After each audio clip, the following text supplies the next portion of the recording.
विज्ञप्ति। सरकारी एवं गैर सरकारी संस्थाएं अपने किसी निर्णय, निश्चय, निर्देश, घोषणा, योजना आदि से संबंधित सूचनाओं को संबंधित व्यक्तियों एवं आम जनता तक पहुंचाना चाहती है। इन लोगों तक पहुंचाने के लिए विज्ञापित किया जाता है, इसलिए इसे विज्ञप्ति कहते हैं। विज्ञप्ति के मुख्य रूप से 6 घटक होते हैं, यानी इन घटकों को ध्यान में रखकर ही विज्ञप्ति लिखी जाती है। सबसे पहले लिखेंगे कार्यालय का नाम व पते का उल्लेख, कि कार्यालय का नाम क्या है और उसका पता क्या है। दूसरे नंबर पे लिखेंगे पत्रावली क्रमांक व दिनांक अवश्य लिखेंगे। तीसरे पे शीर्षक तथा विज्ञप्ति संख्या का उल्लेख किया जाता है। चौथे पे है विज्ञप्ति की विषय वस्तु से संबंधित शीर्षक इसलिए दिया जाता है ताकि विज्ञप्ति संबंधित पाठकों को सहज ही अपनी ओर आकृष्ट कर सके। पांचवा है विज्ञप्ति की सामग्री का उल्लेख किया जाता है। छठा है विज्ञप्ति जारी करने वाले अधिकारी का पद नाम सबसे नीचे दाहिनी ओर लिखा जाता है। अब आपके सामने विज्ञप्ति प्रारूप को आप जब अच्छे से समझ लेंगे तो जब आप विज्ञप्ति लिखेंगे तो यह उसमें बहुत ही सहायता प्रदान करेगा। सबसे ऊपर लिखेंगे विज्ञप्ति प्रारूप, फिर नीचे वाली पंक्ति में लिखेंगे कार्यालय का नाम, फिर बाईं तरफ लिखेंगे पत्रावली क्रमांक, दाईं तरफ लिखेंगे दिनांक और इसके बीचों बीच नीचे वाली पंक्ति में लिखेंगे विज्ञप्ति संख्या, फिर उसके नीचे लिखेंगे शीर्षक और फिर विज्ञप्ति की जो सामग्री है वो 6-7 पंक्तियों में लिखेंगे और अंतिम जो टॉपिक है उसमें लिखेंगे विज्ञप्ति जारी करने वाले अधिकारी का पद नाम। अब हम अपना चौथा टॉपिक पत्र प्रारूप के अंतर्गत पढ़ते हैं अधिसूचना, कि अधिसूचना क्या है, इसको लिखने के लिए किन बातों का ध्यान रखना चाहिए और ये किस प्रकार लिखी जाती है।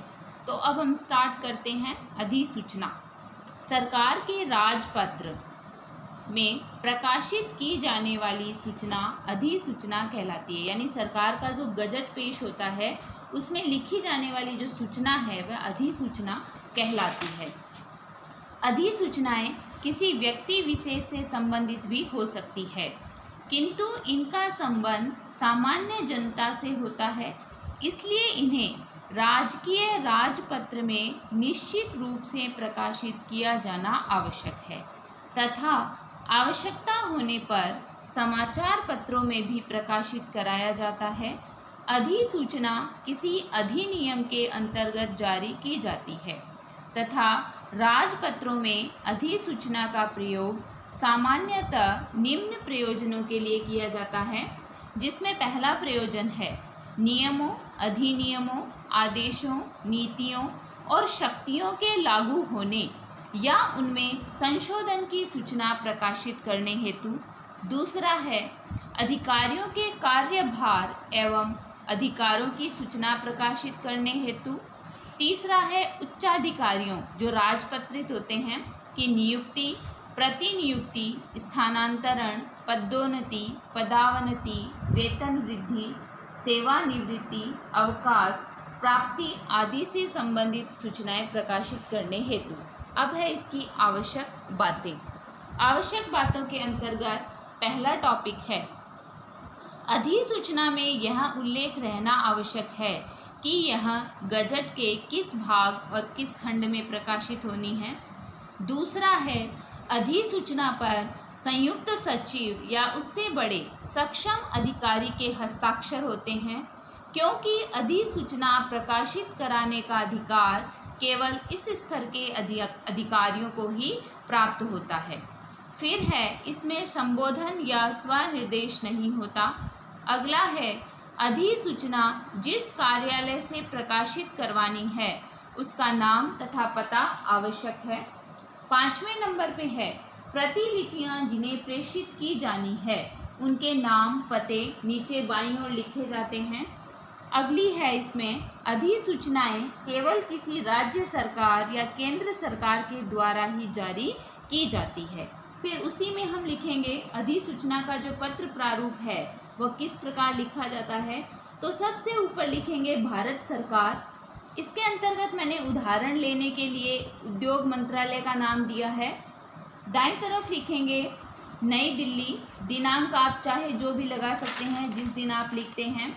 फिर इसका लिखेंगे क्रम संख्या, उसके नीचे वाली पंक्ति में 6-7 पंक्तियों में उसकी सामग्री लिखेंगे।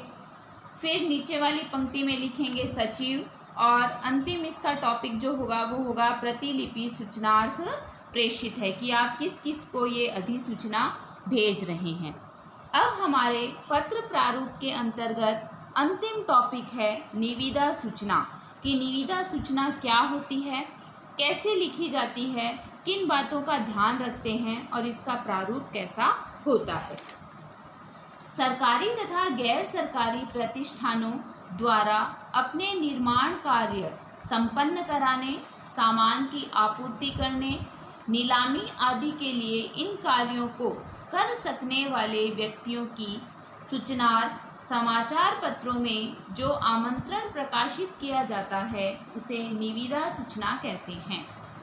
निविदा में शामिल होने वाले व्यक्ति का अनुज्ञाधारी यानी जिसके पास लाइसेंस हो वह होना आवश्यक है। पहला है इसमें ध्यान रखने योग्य बातों में कि किस प्रकार लिखी जाती है। जिस कार्यालय के द्वारा निविदा सूचना जारी की गई है उसका नाम व पता या स्थान, पत्र क्रमांक व दिनांक का उल्लेख। अगला है जारी की गई निविदा की संख्या। फिर है निविदा प्रस्तुत करने की दिनांक व समय। फिर है निविदा खोलने की दिनांक, समय व उसका स्थान। फिर है वांछित कार्य का स्पष्ट उल्लेख। फिर कार्य पूर्ण करने की अवधि कि कितने दिन में आप यह कार्य पूरा करोगे।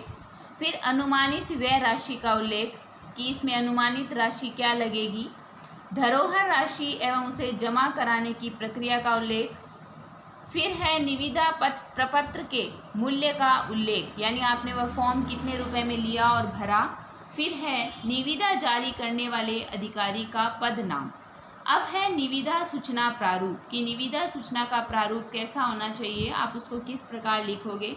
तो इसके बीचों बीच लिखोगे निविदा सूचना, एक तरफ कार्यालय, वहीं दिनांक वगैरह, उससे संबंधित 6-7 पंक्तियाँ।